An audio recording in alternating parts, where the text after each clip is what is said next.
Assalamualaikum warahmatullahi wabarakatuh. Saya Ahmad Wareh, jurnalis dari Al Mahmud Production. Hari ini saya ingin menemukan Profesor yang diberi nama Profesor Muhammad yang akan menemukan dan menceritakan tentang ideologi komunis yang berada di dunia dan di negara kita. Assalamualaikum bro. Waalaikumsalam warahmatullahi wabarakatuh. Saya bro. Alhamdulillah. Perkenalkan diri bro. Okey, nama diberi Profesor Muhammad dan saya daripada Universiti Malaya dan tinggal di Sabah. Asal saya Sabah dan Sarawak. Still single. Okey, itu je. Apa yang saya tahu berdasarkan komunisme ialah komunisme adalah ideologi politik dan struktur sosioekonomi. Komunisme juga menggalakkan penubuhan masyarakat tanpa kelas berdasarkan pemilikan dan kawalan sama ke atas faktor pengeluaran dan harta. Okey, salah satu negara yang mengaplikasikan ideologi ini ialah China, Kesatuan Soviet, Cuba dan Vietnam. Okey, terdapat 5 tiang utama komunisme. Antara tiang utama tersebut ialah penghapusan hak milik persendirian. Yang kedua, cukai pendapatan progresif yang berat. Dan yang ketiga, penghapusan hak harta pusaka.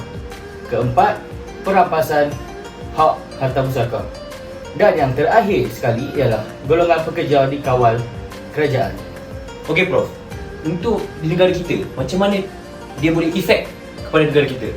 Okey, kita dapat lihat aktiviti komunisme di negara kita seperti Parti Komunis Malaya atau lebih dikenali sebagai PKM. PKM melancarkan pemberontakan senjata daripada 1948 hingga 1989 yang menjadi titik hitam bersejarah Malaysia. Seringkali kita mendengar banyak masalah tentang hak sama rata yang dibawa oleh komunis. Jadi, untuk mengupas dengan lebih lanjut lagi, kami akan menemukan secara talian Profesor Hood dari UMK. Assalamualaikum. Saya Ahmad Wareh dari Mahmud Production. Hari ini saya nak menemukan Profesor Hood. Jadi, saya nak tanya tentang isu-isu hak sama rata yang dibawa oleh komunis dan serta contoh-contohnya. Waalaikumsalam. Terima kasih Ahmad Wareh. Saya Profesor Hood Saufi, ingin menjawab soalan yang dilontarkan oleh saudara kita iaitu Ahmad Wareh. So untuk isu kita pada hari ini iaitu isu hak sama rata dalam komunisme, bagi saya boleh berikan penjelasan saya dalam 3 pecahan. So jadi yang pecahan yang pertama, saya nak explain dari segi hak pekerjaan dan kesejahteraan. Jadi konsep hak sama rata dalam konteks komunisme merangkumi hak semua individu untuk memperoleh pekerjaan yang layak dan kesejahteraan ekonomi. Namun apabila pemerintah komunis melakukan diskriminasi terhadap kelompok tertentu atau memberikan hak istimewa kepada pihak tertentu, hal ini dapat mengarah pada ketidaksetaraan dan juga akan melanggar hak sama rata rakyat. Yang kedua adalah kebebasan dan juga hak politik. Jadi konsep komunisme menyokong kesetaraan bagi setiap rakyat. Akan tetapi terdapat beberapa pemerintahan komunis telah mengambil hak dalam kebebasan bersuara yang sepatutnya memberikan hak sama rata kepada semua rakyat. Yang ketiga, saya ingin menerangkan tentang perlindungan hak individu.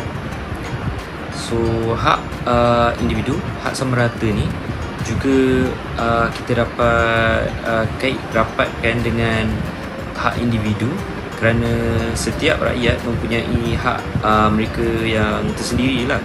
Dengan melanggar hak kebebasan ini bagi seseorang rakyat, mereka seperti tidak mempunyai apa-apa kebebasan bagi individu tersebut.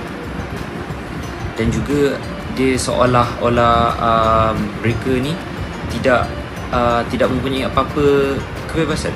Tak boleh buat ni, tak boleh buat apa-apa. Jadi pelanggaran hak kemanusiaan ni seperti penahanan tanpa proses hukum yang adil, ataupun perlakuan yang tidak beri kemanusiaan terhadap tahanan politik, dan juga ia bertentangan dengan prinsip-prinsip hak sama rata. Jadi dari segi kita sebagai manusia sendiri, kita layak untuk mendapat hak individu masing-masing. Kalau ia berlanjutan seperti mana saya dah memberi penjelasan tadi, ia seolah-olah kita hidup terkongkong, tiada kebebasan untuk buat apa-apa yang kita ingin, yang kita mahukan. Seterusnya saya nak bagi untuk memberikan penjelasan yang lebih baik, saya nak bagi contoh negara komunis yang masih ada di dunia. So bagi saya, dan juga jika sesiapa yang akan buat research di internet atau mana-mana, memang akan dapat Republik Rakyat China. So untuk explain, untuk memberikan penjelasan untuk perkara ini, yang pertama, Republik Rakyat China ni menyekat hak kebebasan untuk bersuara. So untuk ini, pemerintah China seringkali dikritik kerana telah menghadkan kebebasan bersuara. Contohnya, pihak kerajaan China telah mengawasi dan juga menapis kandungan internet yang boleh dilayari.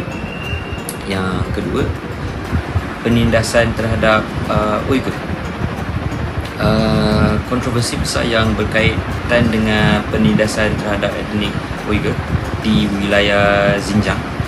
Terdapat laporan yang menyatakan bahawa China telah melanggar hak asasi manusia dengan mengurung rakyat Uyghur di kem tahanan Republik Rakyat China.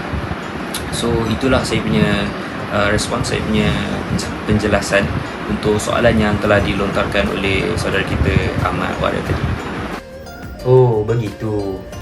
Jadi terima kasihlah Profesor Hood kerana sanggup meluangkan masa untuk menceritakan tentang isu-isu serta contoh hak sama rata yang dibawa oleh komunis. Pada dasarnya, ideologi komunis mempunyai niat yang tulus serta ikhlas dalam menjalankan hak sama rata. Namun, ideologi ini tidak berjaya kerana mempunyai pemimpin-pemimpin yang tidak berkaliber serta tidak amanah. Jadi, jalan penyelesaiannya adalah mempunyai pemimpin yang amanah dan tulus untuk menjalankan hak sama rata yang dibawa oleh komunis pada era modernisasi kini.